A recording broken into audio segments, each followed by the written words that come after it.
আমি নিজের থেকে বিশ্বাস করি আমি কোনো অন্যায় কাজ করিনি। যেটা করছি আমার নিজের মন থেকে আমি ন্যায় কাজ করছি। একজন পশুকে হত্যা করছেন। আইন প্রশাসন কিছু করতে পারে না, তাহলে তোমাকে যে প্রশাসন ধরছে হ্যাঁ করছে, এটা করতে পারতেছে, কিন্তু যখন ও কোনো একটা নারীকে ধরেন রেপ করে বা জোর জবরদস্তি করে, ওই নারীর বাবা মা তো বলতে পারে না, যদি বলে দেয় হচ্ছে যে তার আর বিয়ে হয় না। এই সমস্ত ভয়ের কারণে যাবো আমার হচ্ছে যে বোন টুন এইসব আশেপাশেকার লোকজন, তাদের ভবিষ্যৎ আমি কেন নষ্ট করবো? এখন তোমার ভবিষ্যৎ গেল। একটা মানুষের ভবিষ্যতের জন্য যদি আরো 100 জনের ভবিষ্যৎ বাঁচে, এর জন্য আমি ভবিষ্যৎ নষ্ট করতে রাজি আছি। কি বলেন আপনারা, কি এই ভাইয়ের কথার সঙ্গে একমত? আমরা এই ভাইটির মুক্তির জন্য জোর দাবি জানাচ্ছি। আপনারা যারা ভিডিওটি দেখেছেন, তার কথাগুলো শুনেছেন, সবাইকে অনুরোধ করব ভিডিওটি প্রচুর পরিমাণ শেয়ার করেন এবং ভাইরাল করেন।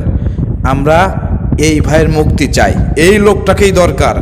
সারা বাংলাদেশে যেখানে সরকার দর্শকদের কোনো বিচার করতে পারতেছে না, সেখানে এই ভাইটি, প্রিয় দর্শক, তার কাছের কাউকে দর্শন করা হয়েছিল প্রিয় দর্শক, যার কারণে দর্শকের মাথা তিনি আলাদা করে ফেলেছিলেন প্রিয় দর্শক। তাকে পরবর্তীতে গ্রেপ্তার করে হাজতে রাখা হয়েছে।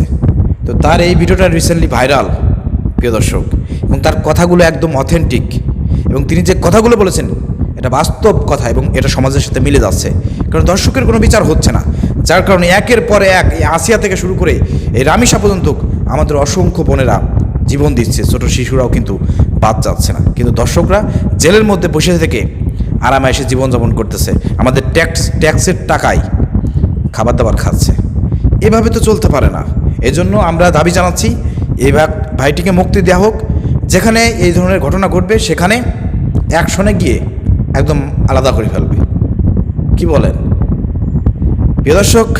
এই সমাজে ধর্ষণ ততদিন বন্ধ হবে না যতদিন পর্যন্ত এই সমাজে যারা ধনী লোক আছে, ব্যবসায়ী আছে, এমপি মন্ত্রী মিনিস্টার যারা আছে, এদের মেয়েরা যতদিন না পর্যন্ত ধর্ষণের শিকার না হবে, ততদিন পর্যন্ত এই সমাজে ধর্ষকের কোনো বিচার হবে না। আর একটা বিষয়, যতদিন এই বাংলাদেশে ইসলামী রাষ্ট্র প্রতিষ্ঠিত না হবে, জামাত ইসলামী ক্ষমতায় না আসবে, কোরআনের শাসন প্রতিষ্ঠিত না হবে, কোরআনের আইন কানুন দ্বারা বিচার ফাইসালা না হবে প্রিয় দর্শক, এবং দর্শকের প্রকাশ্যে জনসমক্ষে ফাঁসি না দেওয়া হবে, গলা আলাদা করা না হবে, ততদিন পর্যন্ত দর্শন বন্ধ হবে না। ঠিক আছে, এটাই হচ্ছে মূল কথা প্রিয় দর্শক। ভিডিও শেয়ার করে সবাইকে দেখার সুযোগ করে দেন।